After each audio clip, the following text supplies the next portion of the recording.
Let not your heart be troubled. You are listening to the Sean Hannity Radio Show podcast. All right, so I have insomnia, but I've never slept better. And what's changed? Just a pillow. It's had such a positive impact on my life. And, of course, I'm talking about MyPillow. I fall asleep faster, I stay asleep longer, and now you can, too. Just go to MyPillow.com or call 800-919-6090. Use the promo code Hannity, and Mike Lindell, the inventor of MyPillow, has the special 4-pack. Now, you get 40% off 2 MyPillow Premiums and 2 Go Anywhere pillows. Now, MyPillow is made here in the USA, has a 60-day unconditional money-back guarantee, and a 10-year warranty. Go to MyPillow.com right now or call 800-919-6090, promo code Hannity, to get Mike Lindell's special 4-pack offer. You get 2 MyPillow premium pillows and 2 Go Anywhere pillows for 40% off. And that means once those pillows arrive, you start getting the kind of peaceful and restful and comfortable and deep healing and recuperative sleep that you've been craving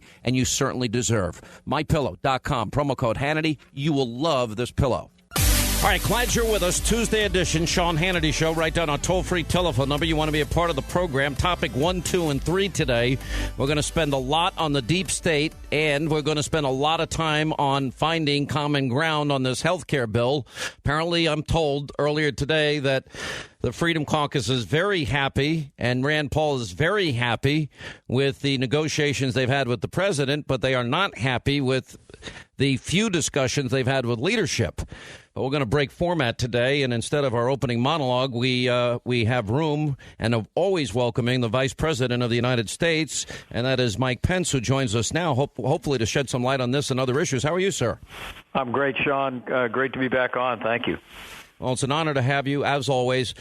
I asked you the last time you were on, in the lead up to the rollout of the bill, a lot of people, including these conservative groups, Club for Growth, Heritage Action, Americans for Prosperity, Cato, Freedom Works, etc., senators like Rand Paul, Mike Lee, Tom Cotton, Marco Rubio, Mike Lee. I mean, all these guys were against it. The Freedom Caucus was very critical, and they rolled it out anyway. And I guess maybe I don't understand the sausage-making process, but it seems like it would have made it a lot easier on the president had they at least negotiated with these groups ahead of time, because now the president apparently has had to take this upon himself to do all the negotiation. And I'm wondering if it could have been done better and differently instead of this intramural fight we keep seeing.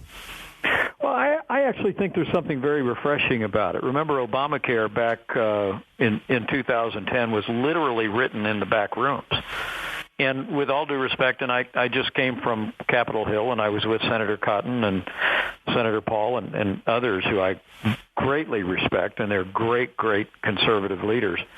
I think it's very healthy to have all of this happening in front of the American people. The president is a great negotiator. He is committed to driving forward on his promise to repeal and replace Obamacare, and the framework of this first step, which is what this first bill is, followed by what Secretary Price will do at HHS, and followed by a second bill that will end finally and forever the last vestige of Obamacare. I think it's a fight worth having. It's a promise worth keeping, and I think the American people welcome all of that happening in broad daylight, and in the improvements in the bill that have already taken place, and I think will continue to as a result of that process, Sean.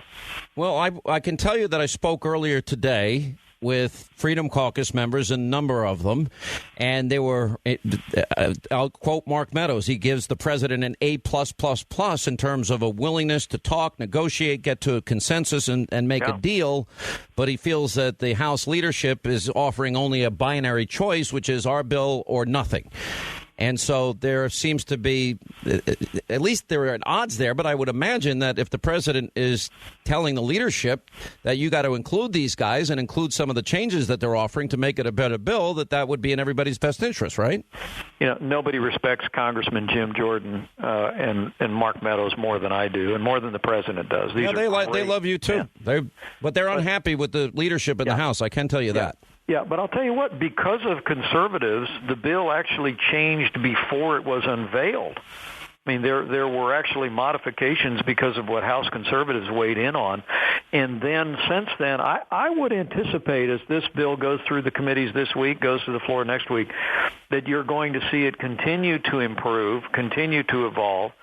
But at the end of the day, the CBO report, which I think gets the whole enrollment issue wrong, just like they got it wrong under Obamacare.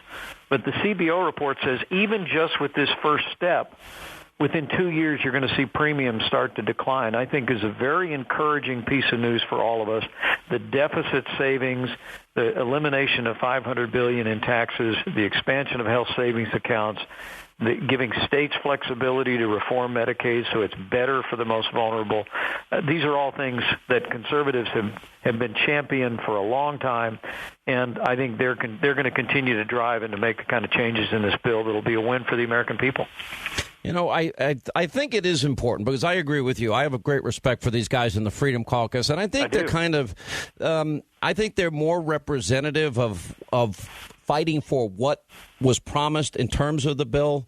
But it is a little bit shocking that the president kind of was put in the position that he's got to come in and clean all this up because it seemed to be released a little premature to me. But on the negotiating side of it, they're ecstatic with the president listening, taking time, talking it over, getting to the bottom of it. And I know he met because I met some of the people last night when I was in D.C., that he met with business owners, talking to real people, what the real life consequences, specifically the challenges they're experiencing when it comes to Obamacare. And we all agree it needs to be repealed. One of the concerns is this, that it's not full repeal. Is that because of the reconciliation process? And another big concern is, are we creating a new entitlement? Well, I think on the first count, there's no question that we are limited in a budget bill like this. You use the big word for it, reconciliation. It only requires 51 votes in the Senate, but in this bill, we can do several things that I think are historic. Number one is we can repeal all of the taxes and penalties of Obamacare. I mean, $500 billion in taxes on the American people has put an enormous weight on our economy. And that, in addition to that, by being able to send Medicaid to the states and allow states to innovate and reform, this afternoon I'm going to swear in the new head of Medicaid, the Center for Medicaid and Medicare Services, Seema Verma, who is going to partner with all the states around the country to allow states to redesign Medicaid so it works better for people, for underprivileged families in states across this country. So being able to do those things in the first step, there's some limitations on what more we could do. But I think the president, I mean, he's someone who wants to get it done. He wants to get it done now. I appreciate the sentiment of House conservatives. We're going to continue to look for ways to drive this bill. But at the end of the day, and you've been speaking with them also. I mean, the president's vision is very simple. We want Americans to have the choice to be able to buy health insurance across state lines at lower cost, the health insurance they want, not that government mandates, and we want states to be able to reform Medicaid in the way that will work best for their most vulnerable. So you don't agree with Paul Ryan that this is a binary choice. He said, quote, if we don't pass my bill, the system is going to collapse. But does his bill necessarily represent the one that he released or the one that will be negotiated? Now, I know it goes before the Budget Committee on Thursday. That's the next hurdle on this bill. Would you support the idea of not having amendments either in committee or on the House floor? I would assume you want the amendment process to work its way through. Is that true? Absolutely, and I think it is working its way through. And in fairness to the Speaker, one of the reasons why the CBO report was delayed a little bit was because they made changes, and I give conservatives a lot of credit for this. The conservatives in the House pushed for some changes that were made even before the bill was initially dropped that were very good improvements in the bill. I would fully expect, it's up to the members of the Congress to decide it. I fully expect you're going to continue to see amendments, continue to see improvements. And then when it moves to the Senate, we'll continue to look for ways that we can improve this. But remember, for your millions of listeners all over the country, this is step one, where we repeal the taxes. We essentially take the teeth out of Obamacare's mandate. We send Medicaid to the states. We expand health savings accounts. We do a number of things that are truly historic. CBO even says it's going to result in lower health insurance premiums. Step two is at the same time, Dr. Price is reforming the regulations so that states can begin to innovate and can actually begin to create a national marketplace. Step three is when we wipe away the last vestiges of Obamacare, do medical malpractice reform, and all the kind of things that we know are going to result in a better, more vibrant healthcare economy for decades to come. The CBO report, this is the same CBO that praised Obamacare and was off by $115 billion, panning the GOP health care, saying that there'll be, 14 million more uninsured, et cetera, et cetera. And I'm looking at the writing of this, and I've said, when have they ever been right? They're always way off base and really wrong. Yeah, it was about the CBO's estimate on enrollment under Obamacare was about 8 million off for last year. Yeah. And we think, but here's the fundamental. It's almost like it's apples and oranges here. I mean, the Obamacare mandates that every American buy health insurance or pay a tax penalty if they don't. Under President Trump's vision, we let Americans choose. We put into effect the kind of reforms that will lower the cost of health insurance, and we give them assistance with regard to credits on their taxes to assist them in purchasing that. But it's all the American people have the freedom to choose to have health insurance or not have health insurance.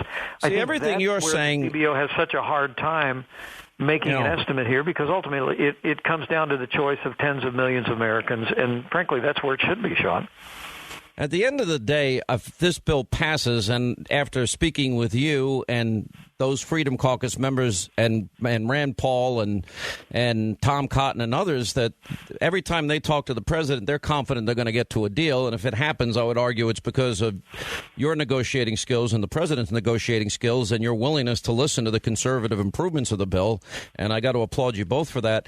Let me ask you one question about this deep state, these leaks about, for example, the intelligence leaks that we've been seeing so much of. Sarah Carter and John Solomon, John Solomon, 20-year veteran of the AP, they wrote a blockbuster column last week, and they've been doing a lot of follow-up, and she'll be on the program later today. And basically what they have said is there was a FISA warrant in October before the election, but it wasn't on Trump, Donald Trump, or his campaign. As an ancillary side note to it, it was basically about potential Russian interference in the election. Whenever the Trump campaign came up, they report there was zero evidence of any collusion, and it was all dismissed. But yet you have network after network after network continuing to amplify what they're saying has been debunked, and I wanted to get your thoughts on it.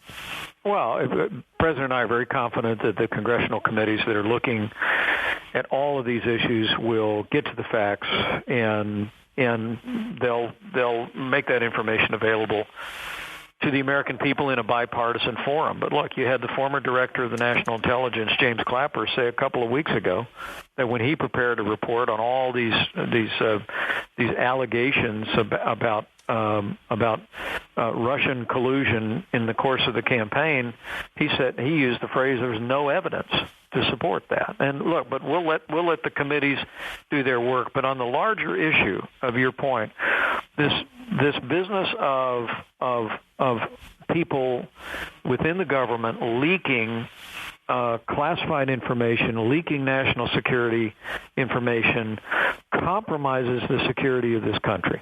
And President Trump has made it very clear that will not be tolerated, and that we expect individuals who break the law by leaking classified and sensitive information to be held to strictest account. Mr. Vice President, as you well know, it's a felony what they've committed. Even in the case of General Flynn, putting aside any issue of any advising he was given in any other country, the fact that they did what they did to him and then leaked that information is a violation, I believe, of the Espionage Act and every other attorney.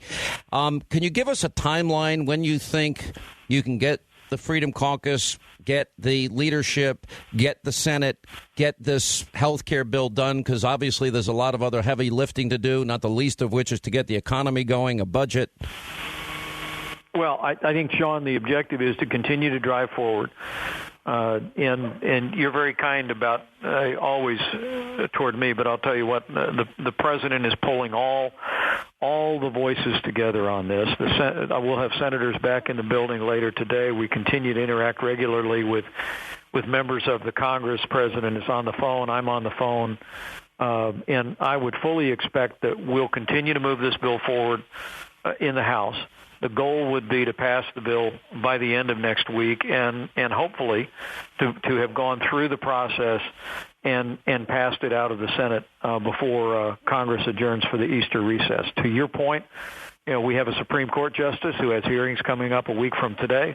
We have the president also is determined to do an infrastructure bill to focus on rebuilding the military. We're going to be building the wall. We're focusing on homeland security, and of course we've got a tax cut coming this spring. And so I think the president is absolutely determined to take this first step to repeal and replace Obamacare, even while Secretary Price is going through the process of putting in the kind of policies that will free up a national marketplace, and then we'll be back this spring to finish off Obamacare once and for all. But this is a historic step back in the direction of freedom, allowing the American people to choose the health insurance that they want, health insurance that will be more affordable because we've introduced free market forces to lower the costs, allowing states to have more flexibility to redesign Medicaid in ways that will benefit them. And I had this doctor to work toward that vision. There's a really great doctor in Wichita that I keep putting on radio and TV, and his name is Dr. Umber. It's $50 a month for unlimited care for an adult. It's $10 a month unlimited care for kids. He negotiates, 90% off of X-rays, 90% off of pharmaceuticals that he dispenses directly, and then people can get catastrophic plans that are very inexpensive in case, God forbid, they got cancer or have a heart attack or have a bad accident. There are so many new paradigms, and the president said this yesterday, and I was really...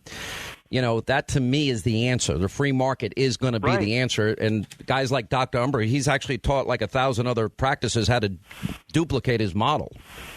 President Donald Trump believes in the free market. He believes in the capacity of the American people to face any challenge if they're given the choice and the flexibility to be able to come up with real solutions. And the president's whole vision here is give Americans more choices, a national marketplace that lowers the cost, make sure that people among the most vulnerable population have the support in Medicaid and that states can innovate Medicaid. You do those two things, and we're gonna lay a foundation for not only a better health care future for the American people, but also really just a brighter future for American families and businesses. If you get these guys on board, I will call it a modern-day miracle, and certainly will show the ability of the president to negotiate, because these guys have been pretty pissed off the last number of days. But, Mr. Vice President, it's always an honor to have you. Thank you for being with us, sir. Thank you, Sean.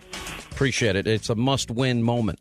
800-941-SEAN. Went long here. I apologize to affiliates across the Sean Hannity Show network. We'll continue. Sean Hannity.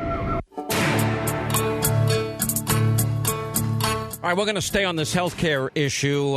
We went long with the vice president. When we get back, I'll give you some of my thoughts, some of the news of the day, some of the negotiations and background information I'm getting, not the least of which is Donald Trump, the president, expected to negotiate with House Speaker Paul Ryan later today. We'll tell you about that straight ahead.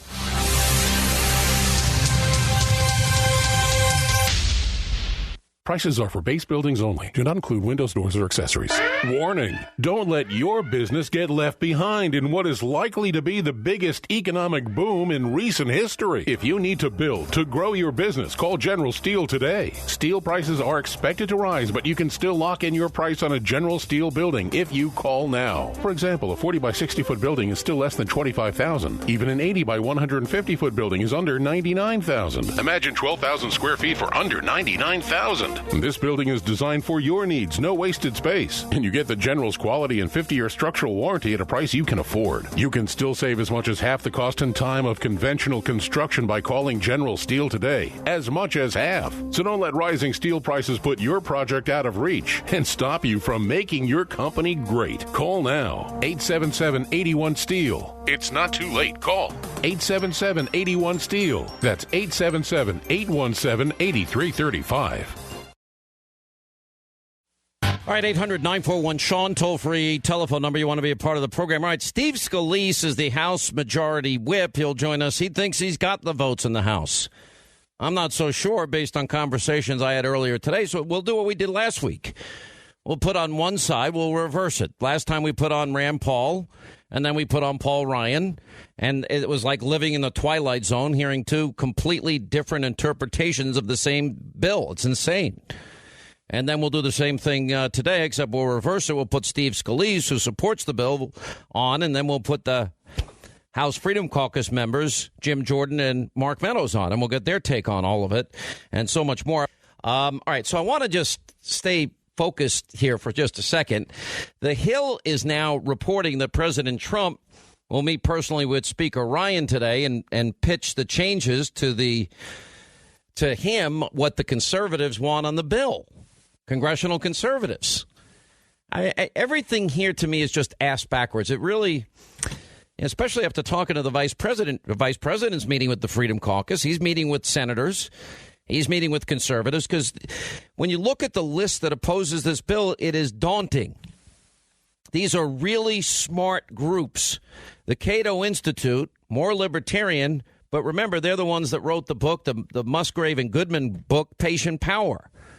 And that originally advanced the whole idea of healthcare savings accounts. It was innovative in its time, and the time is now, the opportunity has come to pass it. They're against this bill. Heritage Action, Jim DeMint's group, Heritage Foundation, they're against this bill. Club for Growth, Steve Forbes' group, they are against this bill. Freedom Works, they're against this bill. Americans for Prosperity are against this bill. The most conservative libertarian members of the Senate. You lose two senators, you probably lose the Senate. And we all understand it. These people are not stupid. They understand the challenges of reconciliation. And even the 2015 bill really didn't fully, completely repeal Obamacare because of the way that they passed it. There's a way to do this, get ostensibly full repeal that it could never be brought back under any circumstances. That's what you're looking for, and using the budgetary process known as reconciliation. When you do that, you only need 51 votes in the Senate rather than the 60 votes to get a cloture vote and get the bill on the Senate floor. Although you could just take the Harry Reid solution, which is just make it a simple majority on anything. I guess we can do that. We'll end up doing that, I'm sure, on Neil Gorsuch. Anyway, so now the White House said that they're working with House leadership on changes to the Obamacare bill. And Sean Spicer said the White House is in talks with the House leadership about the content, noting that the president is going to speak with Paul Ryan and Kevin McCarthy to talk about the ideas that the Freedom Caucus needs to get on board to get the bill done. Now, I'm all in favor of the president doing this. I mean, but he really didn't have any choice. The president also said and confirmed yesterday, and we played this out yesterday, that he's negotiating with everybody. I spoke with earlier today, and he'll be on the program today, Mark Meadows. He said it was an A++ negotiation with the president, and that the president agrees with the changes that the Freedom Caucus needs to get this bill passed. Now, if they get to that point, this whole thing can get done. But the reality is that these criticisms about new entitlements, about some of the Obamacare taxes still in the bill with a different name, that the fact that I don't really give a flying rip what the CBO says, because the CBO was off $115 billion and off by like 8 million people this year alone that would be on the Obamacare plan, which was doomed to fail because that number was never going to happen. And they thought they could tax and penalize everybody into doing it. So the president is saying that they're negotiating with everybody on the replacement. Now, before I get to Joe Bastardi real quick here, I want to say one thing. Had they not gotten the cart before the horse, had they gotten all of these groups, had they gotten the Freedom Caucus, the study group, these 5 senators, including Tom Cotton, and Marco Rubio, along with Rand, Lee, and Cruz together, before they rolled out the bill, maybe they would have saved a lot of work and a lot of headaches and a lot. It looks like after 8 years of saying repeal, replace, it looks pretty stupid that they're fighting themselves over what the replacement is. Doesn't mean that they all have to agree. It's just that there's better strategy would have been to negotiate all of this behind closed doors. And now basically this whole thing has now been dumped on the president's lap. And now he's got to go in and take all these fractured sides and intramural squabbling, and he's got to resolve it. And I just think that Congress, if this is going to be the way they do every bill, and that means every budgetary bill, and the speaker told me they've got, 2 budgets this year, and they're going to do tax reform this year, and they're going to lower the corporate tax rate and go from 7 brackets to 3, and all the other plans the president has laid out. I mean, this is going to be never ending. And starting next Monday, Neil Gorsuch's hearings begin, and that whole big Supreme Court fight is going to take place. It's beyond frustrating. After 8 years, this is what we get, and this is now, we all have to be at each other's throats. Never underestimate the Republican Party's stupidity when it comes to strategy and tactics and appearances before the American people. This is the big moment they've been asking for. This is their signature bill for 8 years, and they look like the gang that can't shoot straight. Now, I think in the end, they're going to get it straightened out. And if it happens, it's probably going to be because of President Trump and Vice President Pence, in spite of a really bad rollout plan. Just unbelievable to me. Joe Bastardi is the official meteorologist of the Sean Hannity Show, and he's with weatherbell.com. And, well, I didn't get the 18 inches you promised me yesterday. I got maybe 8. At 6 to 12 on the island yesterday. I downgraded it if you were listening when we were talking, remember? No, I just like to give you a hard time because you did downgrade, and you did say it was moving west. What was the biggest snowdrop, 2 feet or so? Yeah, well, so far, I mean, it's not over yet. But now, Sean is exactly right. When I first started emailing him on this a week ago, I thought it was a 12 to 18-inch storm there, and I said, we'll pull it, I'll adjust as we get closer. We had a lot of people warn that there was going to be a big storm. And this is a major storm for mid-March in the Northeast. But as usual, what happens is, and one of the things that's going on here is this redefinition of a blizzard. That a blizzard now is not the same thing as when we were kids, Sean. You had to have temperatures down the teens and low 20s with a blizzard, and wind chills down near and below 0. Now they're using this would have never happened under the old definition, because not only is there the change of sleet and rain, parts of the area that have had the blizzard or had a blizzard warning are up to 45 degrees now on the eastern end of the island, but you would have never issued the blizzard warning except back where the blizzard is actually occurring, where it is very, very cold. And what happened again, and what we've watched so much, and this is why I am against all these models being anything beyond tools. A lot of folks rode the U.S.-generated models, which kept the storm far enough offshore to just dump in New York City, just jumped on that model. It did a great job with that blizzard last year that came up the eastern seaboard. The U.S. models did a great job. But what happens is, if you're sitting there picking and choosing models, rather than going back and looking at past tracks and past analogs, this is how you could get burned. Now, I know that when I see storms cut inside of Cape Hatteras that are coming up out of the south, there's trouble around New York City and Long Island. There's going to be at least a fight with a changeover. And that's what you saw go on today from New York, a little bit northwest. Once you get back into North Jersey, I mean, there's 17, 18 inches across Orange County already, and Worcester is getting blasted, but Boston, Providence, Philadelphia, New York City, the island, all these places have been spared the blizzard, so to speak. Yeah, so it went more westward like you predicted yesterday, and we did pretty well. You know what drives me crazy? So I got up early this morning, as I always do, and I put on the local TV stations, and I'm watching local TV. And as you can see, the snow, it's really not snowing that bad. We advise you to absolutely stay inside and don't move. And if you come outside, don't make sure you come out naked. And if you're driving, drive 100 miles an hour. They act as though we are so stupid. Well, it drives me insane. And the reporting is pathetic. The other thing, too, is, again, the bigger picture, I wonder if this blizzard criteria being softened the way it was. Because we would have had a lot more blizzards when we were younger. It doesn't matter how much snow falls. The temperature, the visibility, and the wind have to be in. As soon as you get a 6-inch storm and it's a blizzard, right, back in the old days. But remember, around New York City, to have temperatures at actual blizzard levels like we had in 96 or 67, 78, they're relatively rare. I'm wondering if it has anything to do with you get a chance to issue more blizzard warnings.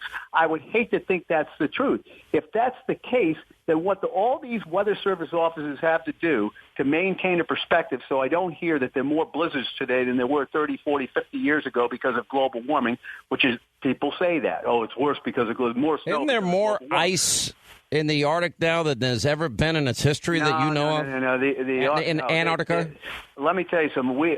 Antarctica is below normal. The Arctic's below normal. Listen, I'm sort of like my friend Jim Jordan. I'm friends with Jim Jordan in that I'm just going to, how he's standing out and saying, no, I don't want it. This is the way it's supposed to be with the Obamacare, right? I'm telling guys on my side of the issue, you guys, you got to quit. You have to understand the globe is warmer now than it was, and the Arctic sea ice is lower. But what you should be doing is explaining to the public the true reasons, which are cyclical in nature and not all the other stuff going on.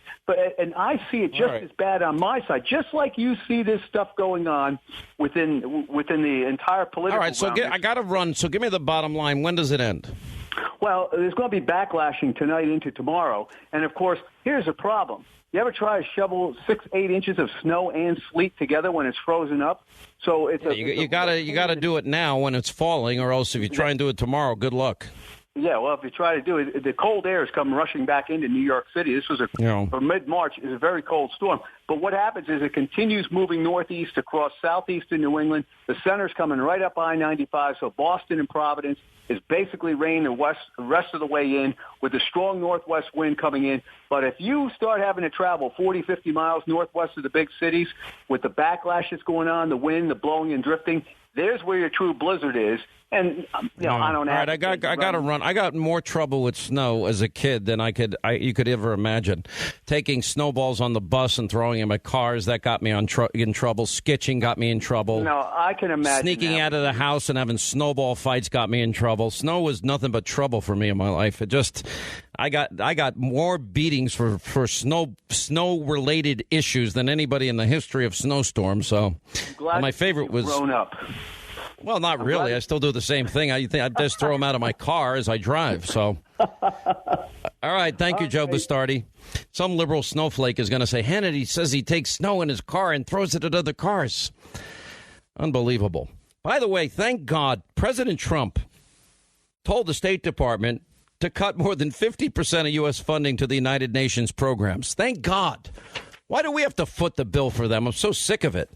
Andrew Napolitano put forward an idea. We have Sarah Carter later on the deep state purging, which I didn't cause, and also this whole issue. There is no evidence on its Russian collusion, and she's now has it backed up 3 different ways.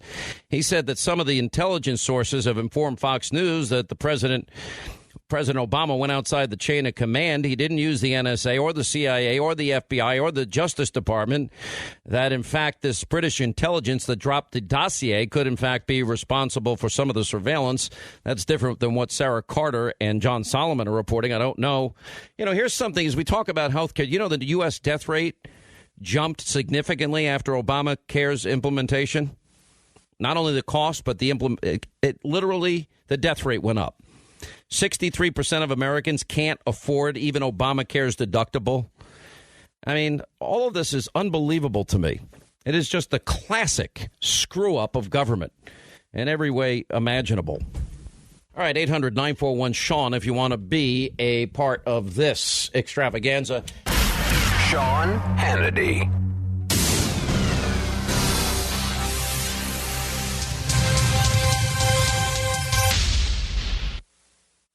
The most important thing that this thing does is it takes power out of Washington, takes power out of the bureaucracy, and puts it back to doctors and patients where it belongs. The promise was very clear. We're going to repeal Obamacare. President Trump ran on, we're going to repeal Obamacare. And we all voted on a full repeal of Obamacare. And all Republicans voted yes in the House and the Senate a year ago. And so now the voters are just learning what's going on, and it turns out we're not going to repeal Obamacare. I think we're moving a little bit too quickly on health care reform. This is a big issue. We're going to live with health care reform that we passed forever. This plan says we're going to repeal Obamacare, but we're going to keep the Obamacare taxes in place. It says we're going to repeal Obamacare, but we're going to take the Medicaid expansion and extend it. And it also says we're going to repeal Obamacare, but we're going to keep in place this mandate in a different form. Lower costs, more competition, more choice, and most importantly, get Washington out of the business of being a nanny state, of micromanaging and running healthcare into the ground. Get it back to patients, get it back to doctors, get it back to states. That's what this does. This is monumental, exciting conservative reform. I've been working on this for 20 years. This is exciting. This is what we've been dreaming about doing, and we know it's going to make a positive difference in people's lives in this country. I think amidst the horse excrement, we can find a pony around here somewhere. This is the Obamacare replacement plan that everyone has been asking for. It's also a culmination of years of dedicated work and careful thought by Republicans to find a replacement that will best undo the damage that's been caused by Obamacare, while ensuring that all Americans have peace of mind during this stable transition period. These are the principles for which conservatives have been fighting for years. Our job is to do what we told the voters we're going to do. In my judgment, looking at the document, reading the document, this does not do what we told the voters we were going to do and what they elected us to do, what they sent us here to do, for goodness sake. We had an election in 2010, 2014, 2016, where this was a central issue, and every one of those times we said we were going to repeal it. You said you have no doubt that you will get the 218 votes necessary to pass this bill. What gives you that certainty? What are you seeing on the ground? I have no doubt we'll pass this because we're going to keep our promises. Every House Republican, I think every Republican in Congress made a promise to the American people. And the promise we made to the American people is we're going to repeal and replace Obamacare. Because we made that promise, I am confident we're going to make good on that promise. There is not 218 votes today. We had a meeting last night, and I can tell you, I don't know that there's 218 votes of consensus around any bill today. The House plan is Obamacare light, keeps subsidies, keeps taxes, actually keeps an individual mandate, and bails out the insurance companies. I like Rand, but I think he's looking for a publicity stunt here. What's happening is the committees of jurisdiction are drafting legislation and getting feedback from their members. That's exactly how legislation is supposed to be written. The things he described are just not accurate. Donald Trump. I obviously stand by that statement. His comments are not anywhere in keeping with our party's principles and values. There are basically two things that I want to make really clear. As for myself as your speaker, I am not going to defend Donald Trump. Not now, not in the future.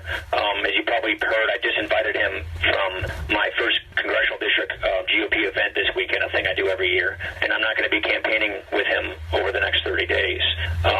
Look, you guys know I have real concerns with our nominee. I hope you appreciate that I'm doing what I think is best for you, the members, not what's best for me.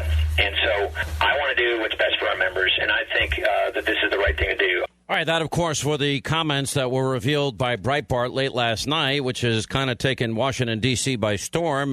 And obviously before that, the intramural battle over the health care bill continues. And I still don't see the numbers that get to where they need to be for a bill that's going to be supported. And joining us now is Steve Scalise, and he is the House Majority Whip, and he represents Louisiana's 1st Congressional District. Congressman, welcome back to the program. How are you? Good, Sean. Good to be back with you. I have not talked to one Freedom Caucus member yet that's going to support this bill. They say they have enough members to stop it, and it might be stopped in committee. Why are you so optimistic it's going to pass? Because I'm talking to all the members in our conference. Obviously, I'm talking to Freedom Caucus members, have been extensively for weeks now on some of the things that they're interested in seeing changed in this bill. that we're working with them on, as well as other groups. We've got the Tuesday group, and we've got the Republican Study Committee, which I used to chair as well. And if you look at the areas that members want to see changes from all three of those different caucuses in our conference, we're not that far apart. I mean, if you look at what we had last week, we had a committee meeting, two committee meetings, frankly, with members of all of those conferences. So we had Freedom Caucus members, RSC members, and Tuesday group members on energy, commerce, and ways and means. Every Republican voted to get our bill out of committee and move it forward. Every Democrat, by the way, voted against it. So it's actually good to be in the middle of that fight in committee for 27 and a half hours, where we were fighting liberals on whether or not we should keep Obamacare, whether people should make their choices for themselves in health care or not, and which is the right approach. And all the Republicans chose to go this route. The Democrats wanted to keep Obamacare. So when you look at where we are... Well, everybody agrees on repeal and that Obamacare has to go. The difference... It's the replace elements. ...is the replacement, and there's a lot of talk that it may not get out of committee on Thursday of this week. Is there any truth to that? No, I feel good about where it is in the Budget Committee. Each step of the way, we're talking to members about differences. But let's use a football analogy. If you're Obamacare, we were pinned up on the 1 yard line, and we had 99 yards to go when we got the House, Senate, and the White House, and we said we're going to repeal and replace Obamacare. If you look at this bill where we are right now, everybody could write their own bill. You could write a health care bill that you might like better. I could surely write a bill that I would like better, but you got to get 218 votes. We're probably 80 yards down the field in full agreement. And now we're in the red zone, and there's those final items that we're working through. But if you look at what's in the bill that every Republican agrees on, look, we're going to defund Planned Parenthood in this bill. You don't hear anybody arguing against that. We're going to zero out the individual mandate, the employer mandate. Those are two major victories. Everybody's in agreement. We're actually giving Medicaid back to the states. We're actually letting governors and states run the Medicaid program. Conservatives have been pleading for that kind of reform for over 50 years. Listen, those are all good things, but I can tell you that I have not talked to a single Freedom Caucus member that is going to support this bill yet. There are a lot of members actually that are, but look, I'm talking to others that aren't there yet, but are close. Well, they're very close. Can you tell me the names? Because I've talked to them regularly. I'm not going to share that right now because we're having a lot of individual conversations, and it's all in good faith. And by the way, President Trump is right in the middle of this negotiation. He talked about it again yesterday. Listen, I liked what he said yesterday. Negotiation.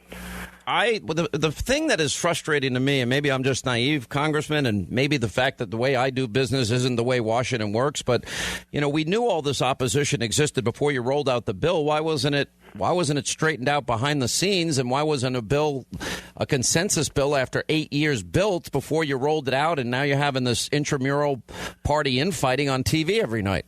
Well, look, we did this 2 years ago. We brought a bill to Barack Obama's desk to gut Obamacare. Go back and look. There were some of the same people saying they would never vote for that bill. There aren't going to be the votes to pass that bill.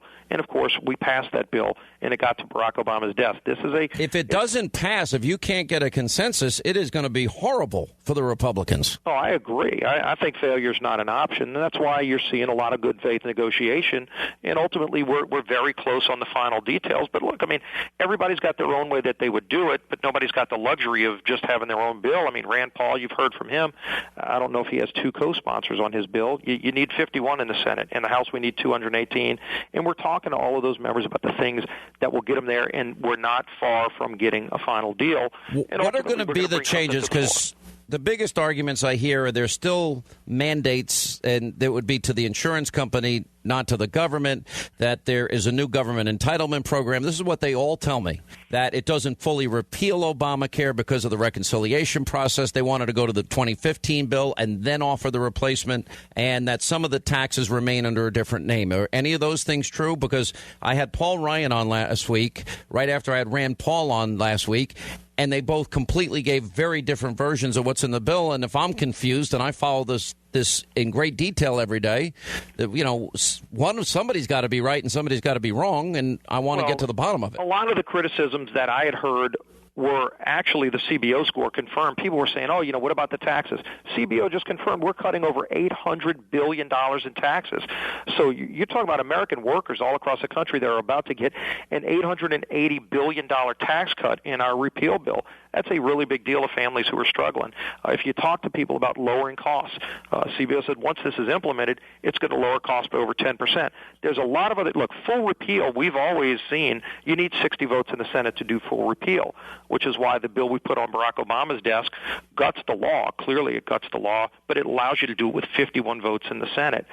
So we're going to move through, and again, you've got a few minor issues that we're working on Medicaid, on work requirements, on some pro-life. There's major pro-life protections. We're extending the Hyde Amendment language to things that have never been applied to health care before. That's going to be a huge win for the pro-life movement. There are definitely some good things in there, including the Planned Parenthood defunding. What do you make of the CBO? Now, let's go back in history. The same CBO that scored this bill praised Obamacare, and yet they were off by $115 billion.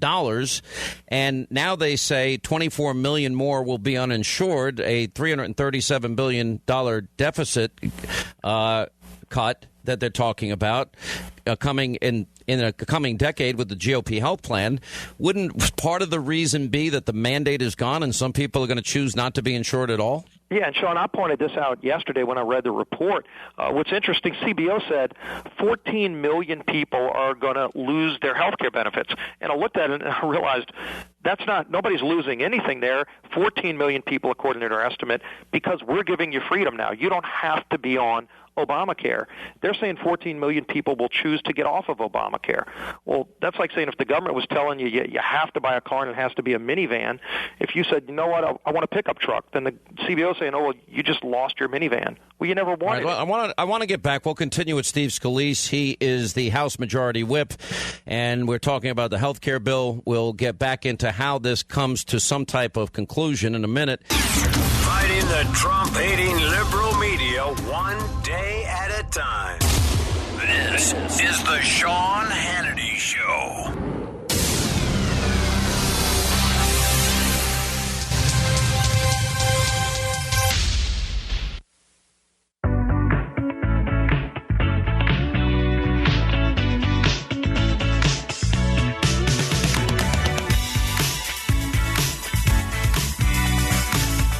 All right, as we continue talking about the health care bill, Steve Scalise is with us, and he is with the 1st Congressional District out of Louisiana. This bill is going to be very different. For example, is this going to be a bill in the Senate that Rand Paul's going to support, Ted Cruz is going to be supporting? I think in the end you'll see them support it because it encompasses all the conservative principles that we've run on in terms of giving people their own choice to buy whatever they want in health care, lowering the cost, lowering the deficit, cutting taxes, all of those things that are in the bill, plus defunding Planned Parenthood. So everybody's going to have a choice to make, but everybody's part of this conversation. I mean, if there's something that somebody wants to do a little differently, bring the idea, but make sure it's an idea that doesn't have just you and one other person. You need to be able to bring the votes to pass the bill, and frankly, a lot of members are bringing good ideas that we are pulling in and have already pulled into the bill at this point. But Sean, let's go back to the point that some people are saying just do repeal. Just bring the bill we put on Obama's desk a year and a half ago. That's not what President Trump ran on. President Trump, and I think one of the most refreshing things about President Trump is he ran on repeal and replace. I asked him many times.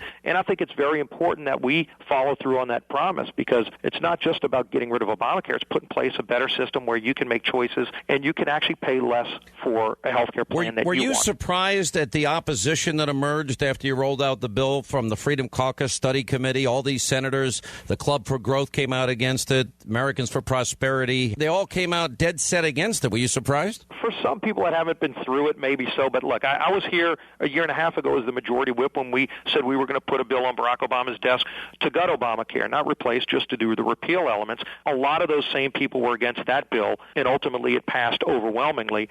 The only Republicans that voted against it were people that had concerns about us defunding Planned Parenthood. So we had an overwhelming Republican vote for that bill, even though at the beginning people said, oh, it's not going to pass, the votes aren't there, and they all gave their best ideas. Well, great, give your best ideas, but at the end of the day, if you campaigned on being for repeal and replace and standing with Donald Trump on doing this and following through on that promise, this bill does it. we're working with members, our most conservative members, our most moderate members. Will you take the best parts of Rand Paul and the Freedom Caucus's bill and add them to this bill? Is that the way you get them to support it? Rand Paul and his bill has refundable tax credits. This bill has refundable tax credits. I'm sure Rand Paul wants to defund Planned Parenthood. We do too. But, I mean, if you look, this is the accumulation of years of work, a lot of bills that have passed individually. Bolstering health savings accounts, Sean, you know that will help lower cost and give families more control of their health care decisions. That's in this bill. Medicaid block granting. Decades Republicans have been talking about doing it.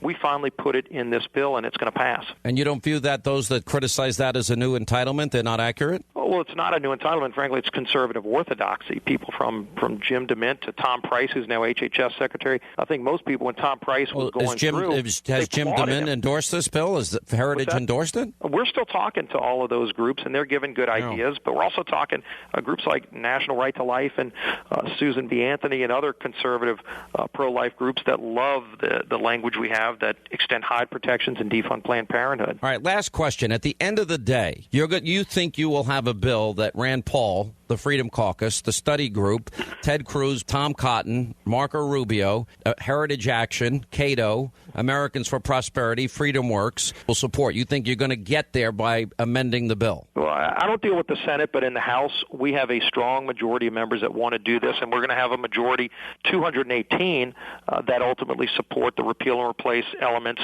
that are in this bill. You believe Mark Meadows, Dave Bratt, and Jim Jordan will support it? We're having good conversations with all of them, and while they're not at yes, I think they're very close on a number of those items. Not every one of them, but most of them are very close to being there, and we're working with them on the final elements. Okay, then that's President uplifting. Trump's been great about working with us too, because he wants. I will say this. I mean, I give Trump a lot of credit. I think this should have all been done behind closed doors before it was ever rolled out. But if you do it later than sooner, I guess I can't complain as long as you get it right. All right, Congressman, always good to talk to you, and can't wait to go back to your home state. I love it down in Louisiana. Thank you, sir. A great place to be from. Great food down there too. But great being with you, Sean. We welcome you back anytime. Thank you, sir.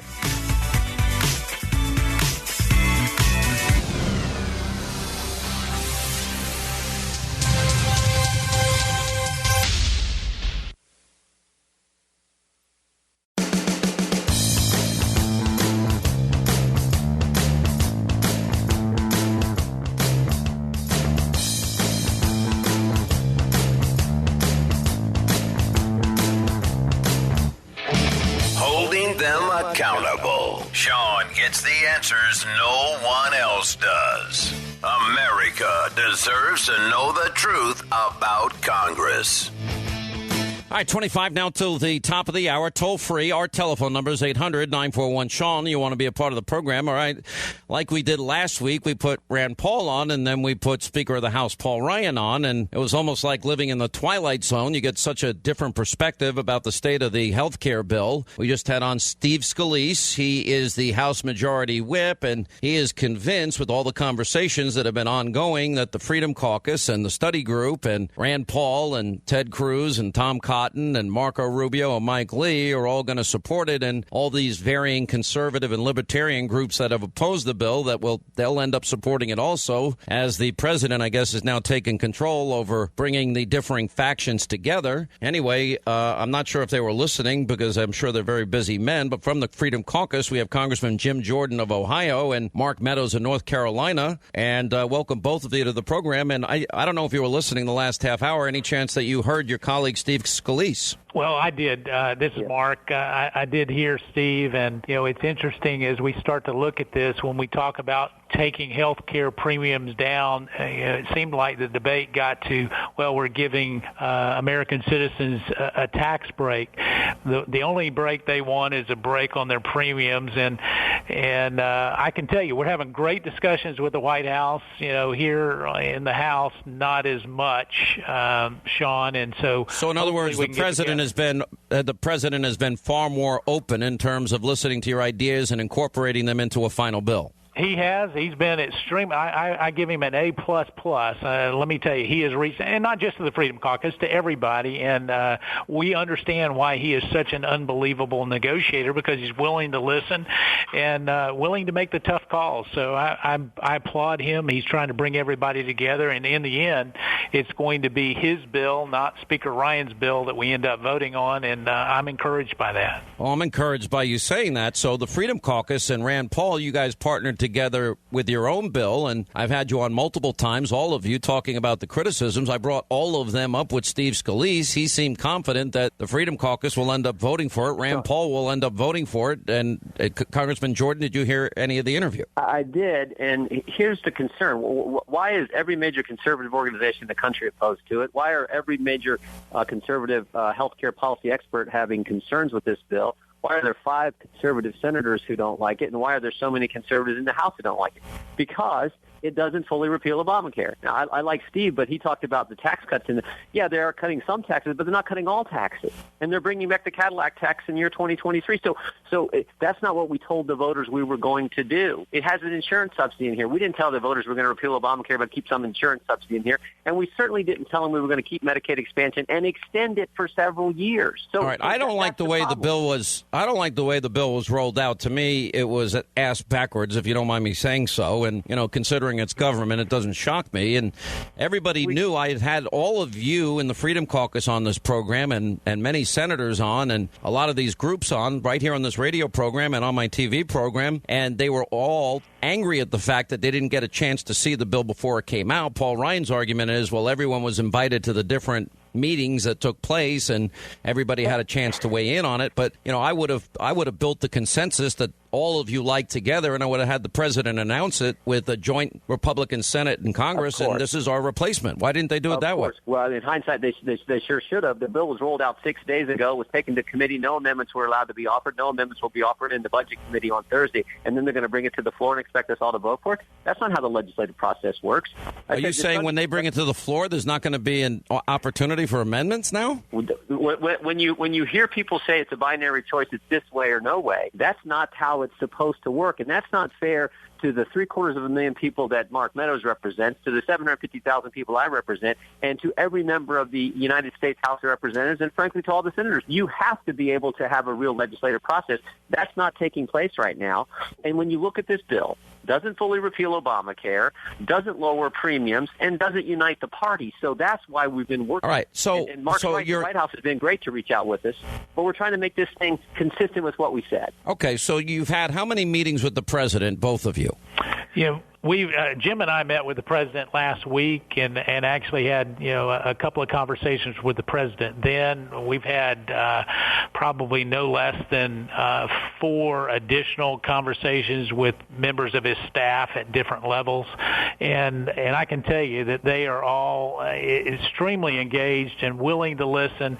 But not only willing to listen, willing to make some concessions. And I think that that's ultimately where we get to is we find ways. Steve Scalise said that some Freedom Caucus members are telling him privately that they support the bill. Well, and there may be a couple of them that support the bill privately, but if he wants to whip it today or if he wants to bring it to a vote today, I encourage him to do so. I can guarantee you there are not enough votes to pass it on the floor today as it stands if it doesn't change, Sean.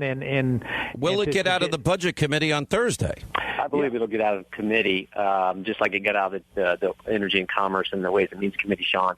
But that's the difference. In fact, some members may have voted for it on the committee, realizing that they wanted to continue to work and not slow the process down, with the idea that they still reserve the right to vote against it on the floor. That's happened many times, but the real test will be on the floor of the House of Representatives. And if the Freedom Caucus stays united, you have enough votes to stop this by a long shot, correct? Yes, we do, but our goal is to actually change the bill so it's consistent with what the voters expect us to do. That's our goal. We don't want to just stop so you're making progress with the president. And you're saying you're not making any progress with the House leadership. Why? Well, I think they've said, Sean, that it's kind of, this is the bill. It's going to be the bill. Take it or leave it. And in this particular, if that's the binary choice, I think it's a false binary choice. Jim Jordan said it right. That's not the way the legislative process works. But if that's the binary choice they're going to have, then they need to bring it to the floor. They will find out very quickly they do not have the votes, and then the president can put it back together. But I would prefer, like we have been, negotiating in good faith over the last several days and trying to come to some consensus where they don't have to worry about it, where we can all get together and applaud the president for putting this together. But to suggest that it repeals all of Obamacare is not accurate. I mean, and that's what everybody keeps saying, this repeals all of Obamacare.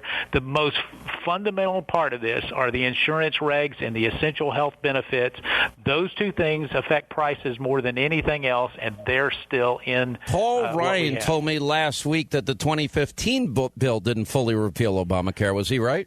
And that is accurate. That is a factual statement. The difference is what we're doing here is we were willing to use the 2015 bill as the floor and say, okay, this is the worst case scenario. But now what we've done is we use 2015 and then we add back things. We add back things to Medicaid. We add back taxes. And so we're not putting on President Trump's desk equal to what we had on President Obama's desk. And the American people don't understand that. And quite frankly, neither do I. What about the reconciliation issue and needing only 51 votes versus getting out of cloture and needing 60 votes, so getting a cloture vote? How big an issue is that, an obstacle is that for the Senate? And on top of that, the Senate can't afford to lose two people. I mean, if they lose three people, this bill's done. It's dead, even if they use reconciliation, right? All the more reason to do what we did before, because they all voted for it then, and we were able to get rid of everything in Obamacare except those critical regulations that Mark just talked about. But we could frankly put those in and have a real challenge to what the parliamentarian may rule on that. But all the more reason to do what we did just a year ago, because they all voted for it and we all voted for it, and that passed and got over 50 votes. Why not do that? Just like Mark is talking about, put the same thing on President Trump's desk that we put on President Obama's desk. Unbelievable. I'm just the fact that we're at this point and there's a risk that this thing doesn't actually succeed. What do you absolutely have to have in the bill as a caucus, the Freedom Caucus, to go along with this replacement plan? What do you need? Well, Sean, we've given 5 recommendations to the White House on what we believe are important improvements to the bill that would actually pass the Byrd test, wouldn't put it in jeopardy over in the Senate. And so one of those is that we believe there should be a work requirement for Medicaid, 20 hours a week. If you're able-bodied adult, single adult, that you need to. There should be a work requirement. Then, if we're going to provide a safety net, then we want to make sure that we're working hand in glove with those that we're providing protections. That's one of them. But the other key is if we can get to the insurance regs. And Jim said it well. We've never had it adjudicated in the Senate, and so it's time that they get the parliamentarians say, can we get rid of these essential health benefits and give insurance companies the ability to provide cheaper insurance? We think the Senate needs to go ahead and rule on that this week. Hopefully they will. And if we can get there, we're 90% of the way. The rest of it becomes just trying to perfect the bill. Do you think you've convinced the president to agree to that?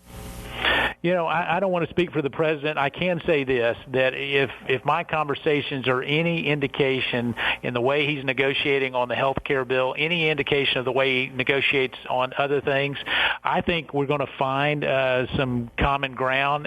He's not going to go against all the conservatives and all of the members who actually campaigned for him on the campaign trail and just ignore us completely. I think that we'll find something that works for my district and Jim's district, but also the more moderate districts as well. We recognize the difference, and that's part of negotiating in good faith. And Jim, that's your feeling as well? Do you feel the president is meeting you more than halfway? Yeah, I think the White House has been very good about reaching out, and that specific issue on the regulations that are driving up the costs for middle-class families right now. When we discussed that issue with the president, he seemed very open to that. So that's a key factor because, look, the CBO yesterday, and there was mixed signals about the CBO and whether you take what they say with much weight or not.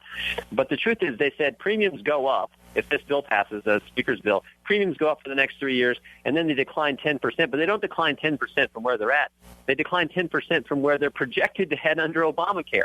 So when we say premiums are not going to go down, that's because those insurance regulations that drive up the costs are still there. And that's what we have to get to in this bill if we can. If not, then the smartest thing to do is what United Republicans just 15 months ago, the same thing we put on President Obama's desk, put that on President Trump's desk, and then deal with this replacement. And if Phase 3 is really accurate, then we can do that. Frankly, we could do that now. But let's have the fight on that then. But let's do what unites Republicans if we can't get those insurance regs in this first bill. All right, guys, stay right there. We got to take a quick break. We'll come back. We'll continue with Jim Jordan and Mark Meadows of the Freedom Caucus straight ahead right here on the Sean Hannity Show. Ready to repeal and replace Obama's executive orders? Then you've come to the right place. The Sean Hannity Show. All right, as we continue, Congressman Jim Jordan, Congressman Mark Meadows, both of the Freedom Caucus, here on the Sean Hannity Show. Why is the leadership in the House not spending time with you? I mean, that surprises me. We meet with them tomorrow morning. We do have a meeting I saw scheduled, on Thursday morning. Mark and I are now meeting with some folks tomorrow on Thursday morning. So, there's conversations going on all the time, Sean. This is the way Congress works. You're talking with your colleagues all the time on trying to get the bill that you think is going to help the families you get to represent. Yeah, well, I mean, it seems to me that the president was handed the House bill, and they could have probably saved him a whole lot of headaches and negotiation and moved on to the budgets. And apparently we're going to do 2 this year, and certainly tax reform and things that we need to get the economy going. If, in fact, this had gotten done sooner. I think the frustrating thing for me is you guys have been talking about this, and I don't mean you personally, but Republicans have been saying this for 8 years, and they still didn't build a consensus bill. That is beyond frustrating to me. Yeah. Well, I will tell you, 6 weeks ago, the RSC and the Freedom Caucus, we put out a statement saying that the bill we passed a year ago that we put on then President Obama's desk, that should be the basic. That should be the base bill. That should be the floor, and we should go with that.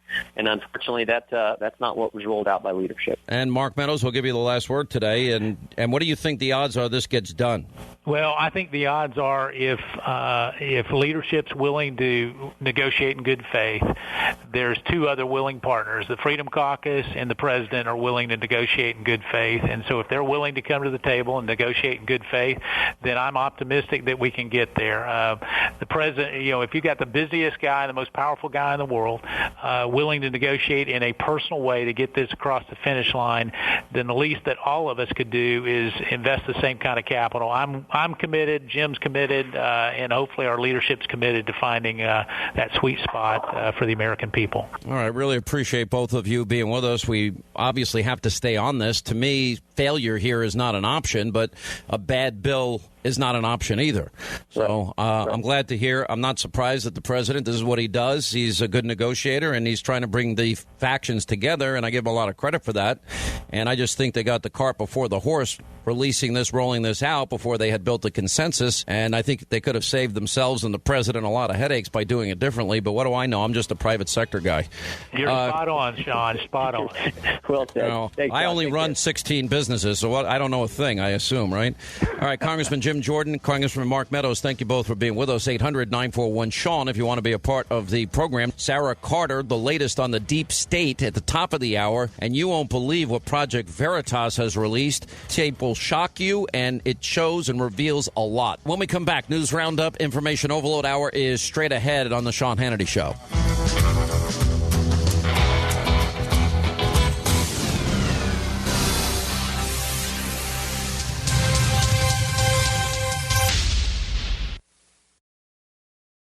The president has said there will be a bloodbath in 2018 if this isn't passed through the House and Senate. I do believe that if we don't keep our word to the people who sent us here, I've talked to the president, I think, 3 times on Obamacare, and I hear from him that he's willing to negotiate. You know what I hear from Paul Ryan? It's a binary choice, young man. But what does a binary choice mean? his way or the highway. Holding them accountable. Sean gets the answers no one else does.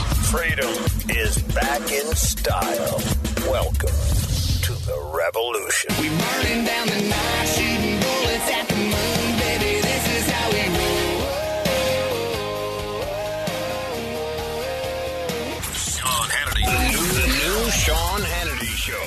More behind-the-scenes information on breaking news and more bold, inspired solutions for America. Coming up next, our final news roundup and information overload hour. It is an unusual time in the United States to see an intelligence agency so prominently involved in domestic politics. As a sort of level of principle, that's quite problematic. There are numerous press reports in the New York Times and Washington Post, some in Politico, that people close to President Donald Trump had been monitored in a counterintelligence activity, possibly by some parts of the U.S. government, possibly FBI. FBI had been mentioned, NSA had been mentioned. On the other hand, it seems that many of the leaks to the media are coming from the Central Intelligence Agency based upon how they're described. There are a number of collaborations that are evidenced by the material that we publish between the FBI and CIA, National Security Agency and CIA. So I think there's a real question whether that technology is being used or has been used in these types of investigations. And here's something that I don't mean to freak you out with, but I think is true. Even our memories are not absolutely private in America. Any of us can be compelled, in appropriate circumstances, to say what we remember, what we saw. Even our communications with our spouses, with our clergy members, with our attorneys are not absolutely private in America. In appropriate circumstances, a judge can compel any one of us to testify in court about those very private communications. And there are really, really important constraints on law enforcement, as there should be. But the general principle is one we've always accepted in this country. There is no such thing as absolute privacy in America. There is no place in America outside of judicial reach. That's the bargain. And we made that bargain over 2 centuries ago to achieve 2 goals. To achieve the very, very important goal of privacy and to achieve the very important goal of security. Widespread default encryption changes that bargain. In my view, it shatters the bargain. All right, that was the FBI Director James Comey. No such thing as absolute privacy. And then, of course, before that, there was talk, and this was part of the less than 1% of the CIA WikiLeaks dump by Julian Assange, talking about the malware capability of the CIA, along with other capabilities they have developed, which, by the way, in many ways, I think is a good thing for national security. But you being able to use malware and attribute some hacking to a foreign country raises questions about, well, all this Russian narrative that doesn't appear to be true at all. There's been no evidence of it. Is there any possibility that the deep state from within was able to use these malware techniques and put the fingerprints onto Russia when maybe it was an inside job? Paranoia, conspiracy, Twilight Zone, X-Files? I don't know. Joining us now is Sarah Carter, senior national security correspondent for Circa.com, and John Solomon and her have debunked all these theories on Russia and Trump, and she has the latest in terms of an update. And Sarah, welcome back to the program. How are you? I'm doing great, Sean. Thank you so much for having me on. I was really interested in what you just said. And, you know, there still needs to be an investigation. I mean, we're not sure where all of these pings between Russia and Trump, you know, came from. And that part is something certainly the administration is interested in, as well as lawmakers. I mean, they want to find out, where did this all originate and why? Well, I mean, I think that's the whole thing here. I mean, where did this all originate? In other words, let's go backwards. Let's start with your initial investigation. So you were the first people to confirm that there was an October FISA, but it was not against Donald Trump, you say. It was a FISA. Correct. Maybe dealing with the larger issue of, is there a foreign entity following the paradigm model of Obama trying to influence our election? And in this particular FISA warrant, specifically looking at any Russian connection. Is that a fair assessment? That's a fair assessment. Yes, that is correct. Okay, so and it was then an overall assessment. And then the other part that we discovered, both John Solomon and I, was that there was an investigation into a server that was registered to Trump Tower, not in Trump Tower location, but a server that was registered to Donald Trump's businesses. And that was a traditional FBI investigation. And that investigation was very short-lived. But they did go into that server because they were told, they were warned, the FBI, that there were pings between Trump's server and Russia.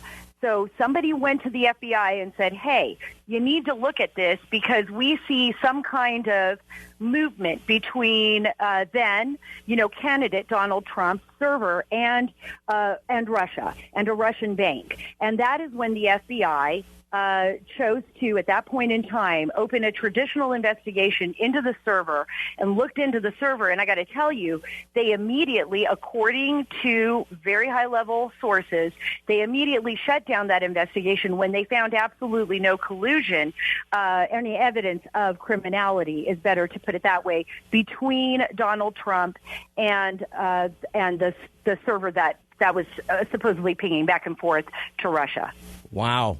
That's unbelievable to me. The whole thing is unbelievable to me.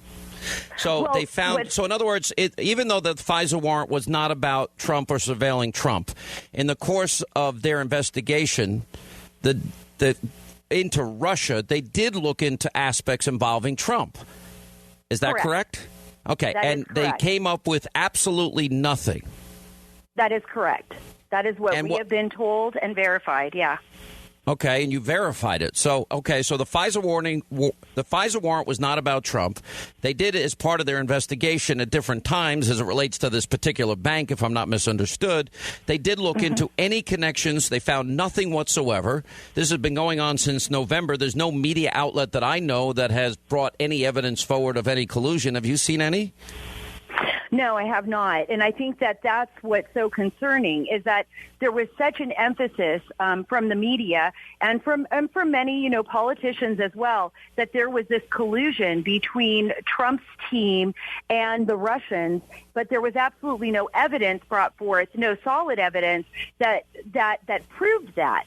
And I think that became the overall concern with investigators as well. And this is why, people chose to speak to us. We had sources that were willing to talk to us and confirm the story that we reported.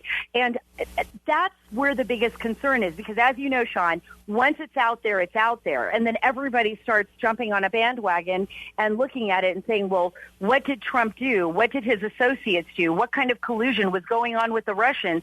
And when in all actuality, if you look at the stories, one, nobody was arrested and nobody has been arrested to date for any kind of collusion. And two, when you look at the stories, there was no evidence in any of those stories that there was any collusion. It was always he said, she said, but no evidence was provided. I mean, that is an amazing development here. And you also found that there was a non-FISA warrant. Was that directly aimed at Trump? That was part of their traditional investigation, and that's where, I'm going back. They said it was a traditional investigation, according to the sources that we spoke with, into the Trump server. But then that raises the question, what happened that pushed the FBI to look into the Trump server? What type of evidence or information was provided to the FBI that they felt compelled to open an investigation into the server, which was a traditional one. It wasn't under the FISA. Look into the server and eventually realize with in less than 2 weeks that they were in there, that there was no evidence of any criminality between Trump and his associates and a server in Russia. So that, I think, is the big question. And going back to what you said when you first opened the segment and you talked about how Comey said there's no more privacy. I remember talking to General Hayden a year and a half ago, and he said for any American who thinks that they have complete privacy or any privacy at all, they're sadly mistaken. There is no more privacy. I mean, the capabilities of going into emails and looking at transcripts of telephone calls, all you have to do is have a need to know access. You don't even need a FISA, and I don't think people get this.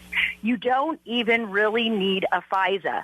For an investigator on a need-to-know basis with the U.S. intelligence community to go into the raw data and look at the raw data, which would reveal names and times and who was on those calls or whose emails they were looking at, and those would not be masked. So people out there know who's talking to who, and this does not require a warrant, Sean. So and you have confirmed that in fact that another warrant was issued, and we don't know what the purpose of it was. We don't know how it got initiated. We don't know what precipitated it, and could it have been political? Perhaps maybe somebody, because if we go back before the election, Hillary Clinton was suggesting there was collusion, as was Harry Reid was saying a big blockbuster coming out about Trump and Russia. You know, the only thing that seemed to garner the attention, the hysteria, was this ridiculous dossier that was put out, and that Donald Trump they might have had compromising video of him having sex with hookers in Moscow and the Ritz-Carlton with hookers urinating on the bed, and that turned out to be false. And the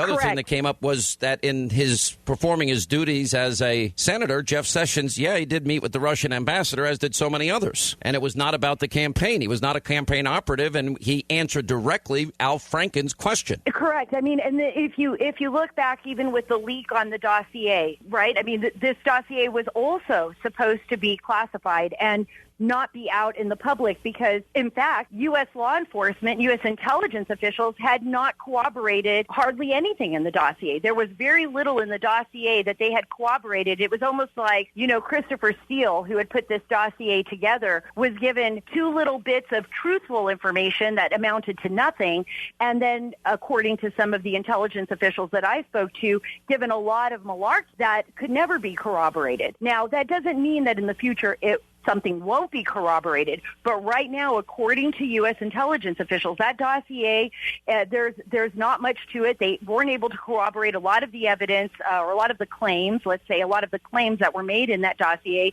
that was put together by, apparently a very well-respected in the past MI6 operative from England.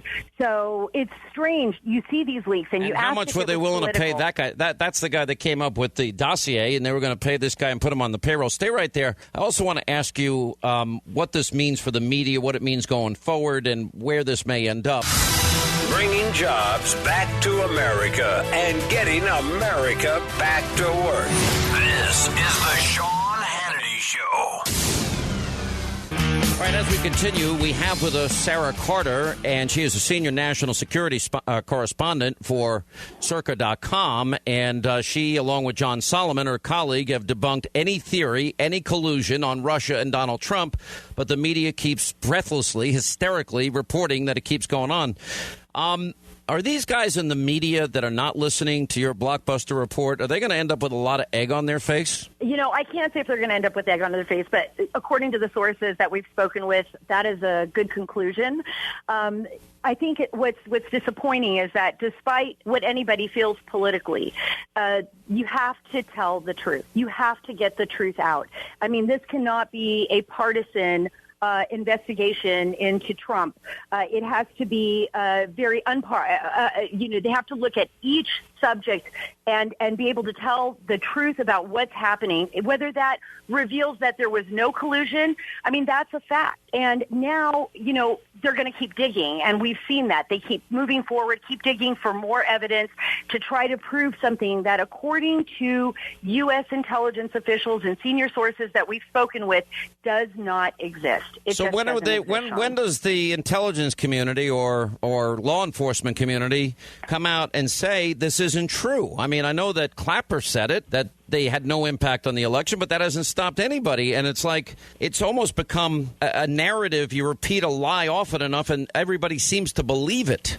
So when does it ever get resolved for the public to hear, oh, that never happened? I think that a lot of answers will come forth on the March 20th hearing. So I believe the House Intelligence Committee's hearing, they are going to be asking a lot of questions. I know that, probably some of those questions will deal with, did you find any kind of criminality, any connection between Trump's team and Russia? Was there any collusion? And, they will have to answer those questions. We know that former Director John Brennan will be testifying, as well as current FBI Director James Comey. Sally Yates is another one I'm very interested in seeing. She will be testifying testifying as well at this hearing. And remember, she was the one that went to the White House and it said that Flynn could possibly be blackmailed by the Russians based on some evidence that they had regarding his telephone calls. So there are a lot of people that are going to have to answer a lot of questions to the American public as well as to lawmakers as to what really happened in this investigation. And it's going to be up to our lawmakers, Sean, to ask the right questions to get the right answers and not just bury this and let it go. Is there any chance that Democrats could be the ones that initiated this before the election as a means of getting intelligence or law enforcement to help Hillary Clinton? I think that is something that definitely needs to be investigated. And sure, I mean, until we know the answers, that's always a possibility. How do we not know? One of the questions that needs to be answered is who initiated this investigation into the Trump team? What evidence did they have to initiate this investigation?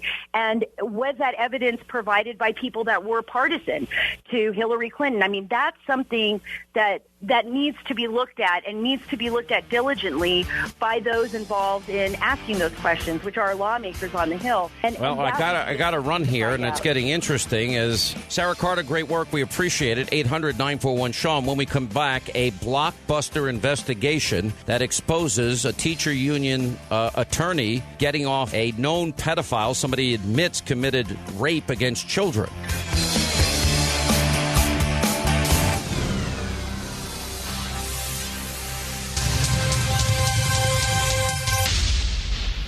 You represent the teachers who have sex with the kids and things like that. Yeah. Okay. The tenured teachers who can't get fired, who are giving the kids in class and things like that. Yes. Basically, that's it. But you read about it in the paper. But I don't. But that's not all our cases. I mean, that's what you read about in the New York Post. But it's all true. Most of it's true. What's the craziest one that you've heard, though, that's where they were definitely guilty, where they are still teaching, where you're like, that girl's a total scumbag and you shouldn't be teaching? I've had a lot of them. Really? What's the craziest one? What's the craziest one? Where the craziest scumbag teacher who you drive by the school and you're like, ew, there's a pedophile teaching there. There's a druggie teaching there. Well, I had a client and it was alleged that he invited students up to his house. Okay. Was he a principal? No, it was a teacher. Elementary school teacher? It was a junior high school teacher. Ew. Okay, and he invited students up to his house. And he was giving them stuff like mail. Oh, so he was gay. I don't know if he was gay, but it was mail. He was giving mail. But it was mostly. It was a male teacher giving mail. And the charges were that they brought him up that because this is what the students reported. They took a knife to their neck. That they did. This is what he was charged with. That he had to take a knife to their head to give him a. Okay. So he was putting a knife to the kid's head to give the kids. To the kids to give. Yeah, so he was forcing the kids to give him a with a knife. Right, that's what the charges were. Oh my God, it's rape. And there were several allegations like that. And so it was the kid's word against the teacher's word. And I had the teacher take a lie detector test. Okay? He passed the lie detector test. This is why I don't believe in lie detector tests. Okay? And I said to him, Mike, how did you pass the lie? What's his name? His name was Mike. Okay, I don't even remember his last name. Okay, but it was how do you pass the lie detector test? And he said, every time they asked me, did I force to have sex with the kid, it wasn't forceful, it was voluntary. So he, in his mind, believed that it was okay because it was voluntary when it really wasn't voluntary. Oh. Okay. They were alleging. Psychological. Okay. Yeah. But that's how he passed the lie detector test because he kept saying no because they were asking did you force to have sex with a kid, and the answer was no, and that was in his mind technically true, although legally when you're that young you can't have that. Oh my God. So anyway, he passes the lie detector test. And I go to him, dude, you're going to go to jail if this goes bad because this is forced sex with a minor. This is as bad as you get. So then he didn't know this, but they subpoenaed his phone records. And believe it or not, and don't ask me how this is, but the kid, who's a high school kid, called his girlfriend from Mike's house. So Mike's phone number had the girlfriend's phone number. And it says, Mike. Now, how did I have the girl's phone number, on your house? And at that time, he broke down. He admitted he had a problem, and he resigned, thank God. And he admitted he had a problem as in like he forced. He admitted to me. Oh. So I advised him, he's going to, with all of this circumstantial evidence, that they can identify the house, the name of his parrot. But you didn't tell them that, No, I can't. It's like attorney-client. I can't tell him what I know. Oh my God! But does he still teach or? No, he resigned. But if he wanted to, he still could. He's not registered as a sex offender? No, because he wasn't convicted. He resigned. I mostly work in the city, but it was somewhere in the city. Yeah, I couldn't tell you where. I want to say it was around Penn Station, around here actually. I want to say that because, believe it or not, about 2 years later, I ran into him in the street. So he was still living in New York?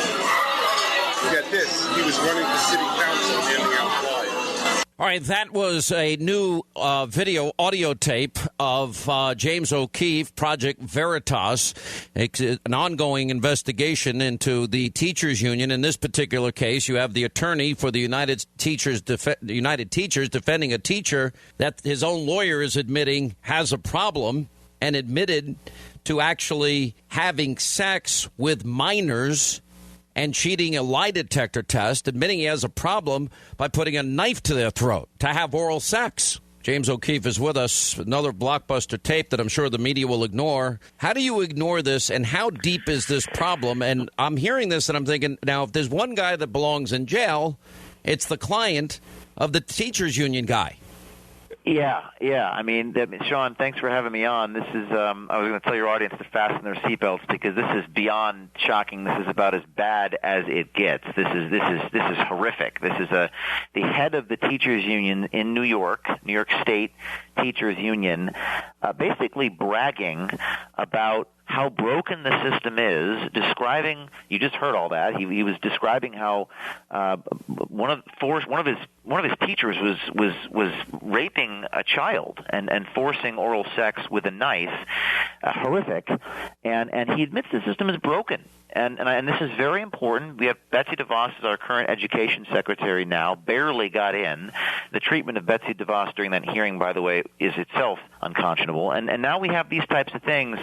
And they apparently this teacher who we attempted for months to try to get this teacher's last name. We could not obtain his last name. There's just too many people named Michael in New York.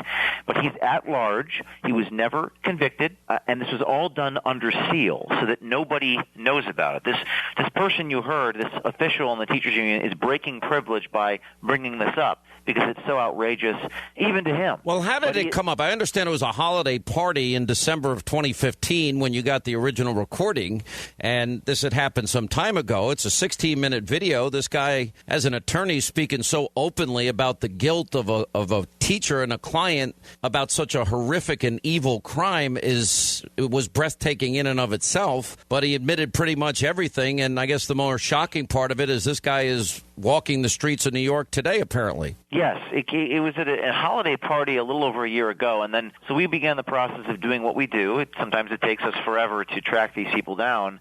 He said he ran for city council, this rapist who's at large, and who, by the way, the teachers union, he also says, this guy, he says, we always protect the teacher. It's never about the child.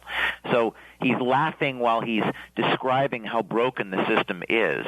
And these guys have never held accountable in his life. They're sort of drunk with power. They don't ever defend the child. But anyway, so this happened over a year ago, and then about 7 or 8 months later, this past year, we met up with this guy again under an assumed name, under a cover, and he repeats the exact same story. We again say, well, what's the last name of the teacher? And he says, I can't give that to you. And that's in the full video on our website. Why was he so willing to talk to your operative? So I called him today, Sean. I called this guy, Mitchell Rubenstein, for official comment. I've started doing that. And he says, and this is what Rubenstein said to me on the phone, but he says, I was trying to impress girls, is what he said. In other words, I said, impress why girls by saying you get pedophiles? It's sick. It's sick. He says, I'm trying to impress girls by telling them this. I was like, who impresses a girl by telling them this horrific, awful story? But in any event, he's Do you have an audio tape of the conversation you made with this guy? We do. We're going to be putting it out. I can't. And as the teachers union, are they going to comment on this? Because the New York Post had a long article. There are literally, last time I checked, dozens and dozens and dozens and dozens of teachers that are still on the payroll, accusations as severe as this one, that just continue to get paid and they don't even work. That is exactly the point, Sean. There's these rubber rooms. I mean, Betsy DeVos went through a grueling confirmation where she was accused of hating children, not wanting to help poor kids. This is an example of how this is disturbing. And these teachers are they so powerful? Are these teachers unions so powerful in New York that they can conceal and condone crimes against our kids when they're in their care? And are the rights of the teachers union so absolute that these children are forced to have sex with a knife at their throat and we can't do anything? I mean, and anyone who blows the whistle is attacked. So I think this video, my hope is that this video starts an important conversation now that we have someone in government who can actually reform the system. I just can't for the life of me not understand why a teachers union is not in the business of protecting children against predator teachers. And if, as in this case, they're going to have their lawyers arguing for somebody they admit they know is a guilty predator and brag about for purposes of meeting girls, is that his defense, that it was an act, that it was a lie, or that he's such a good attorney that he could even get off pedophiles that force kids into oral sex with a knife to their neck? We just got the recording of my conversation with him, and he says a couple things that contradict. He says, well, I'm trying to impress a girl. I have no comment. He was obviously caught. It's clear that this man has been blowing the whistle now, and he's been caught admitting, bragging, gloating about how broken the system is. But this is no low-level guy. This is the head counsel for the New York State Teachers Union. So your question, what does the Teachers Union have to say? Well, we've been tweeting at Randy Weingarten. We're going to call the office as soon as I get off the phone with you. We're going to put out the statement by Mitchell Rubenstein. And it's just so damning. There's no way to say it. Even I've had people tweet at me say, I think the main thing you need to tweet out is how many other teacher predators have gotten off, and what are you, Randy Weingarten, what are you going to do about it? And what is the teachers union going to say about it? And when are they going to fire this attorney? And all those senators who viciously attacked Betsy DeVos. That's a good point. What about that? This has become such a big problem, and even though it's been exposed, they still don't change. There's been expose after expose in the New York tabloids showing these things are happening, and they end up remaining on the streets, number one, and then some of them even eventually get back in the classroom. Yeah, I mean, it's horrific, but never before. And this is the powerful thing about Veritas. If I can plug what we're doing a little bit, Veritas, we show the real behind-the-scenes video. We show the snideness. They're above the law. Well, the arrogance on the video is breathtaking. They've never been held accountable in their lives. No one calls these guys out. I mean, we did a few stories last year that were local stories in New York and Westchester County, and one of the head union officials, the president, Patricia Palaio was her name. She was charged by a Democrat inspector general when she's told a child pedophile to lie about what he did. And the undercover work we're doing, by the way, Sean, Veritas is in the process of hiring 12 more undercover reporters, recruiting at projectveritas.com. If you're listening to this broadcast and you want to do what we do, I will pay you to go undercover to expose this stuff. It's recruiting at Project Veritas. Just send me your resume and why you want to do this. And by the way, you should warn everybody, this is dangerous work. It is dangerous work, and it's not for everyone, and it requires a level of personal sacrifice and courage. But a lot of people, Sean, out there message me. I get hundreds of messages wanting to help out in any way besides give money. So I just wanted to throw that out there, recruiting at ProjectVeritas.com. Well, maybe sometimes you can get people that would volunteer their time and get involved in individual projects and just contribute to the cause that way. I mean, that to me would be a pretty special thing to do if they had the time and the inclination to do so. But you better have nerves of steel, because you got to literally go in undercover. You got to make sure that you check all the legal ramifications about taping people and all that stuff, which, by the way, I know you have an army or a battery of attorneys that does that for everybody. We have a dozen. We have a dozen attorneys. We have just as many attorneys as reporters about. But, yes, but I wanted to throw that out there because people see this stuff. They see this attorney. They see this teachers union out of control, out of touch. One New York Post columnist said they've lost their minds as well as their souls. And people see this thing and they say, I just want to do something. I think that was Andrea Pizer who said that, right? I think it was Goodwin. The columnist Goodwin. Yeah. But I think people see this content and they want to either donate or get involved or help. So it's important that the citizens of this country, and I know this is something, Sean, you have said many times, we have to do it ourselves because no one else will do it. Well, we've linked to you have to see the video. It's more powerful than even the audio that you just heard. We put it up a link to Project Veritas on Hannity.com. And when you watch this, it will anger you and it'll shock you. It should outrage you and motivate you to get these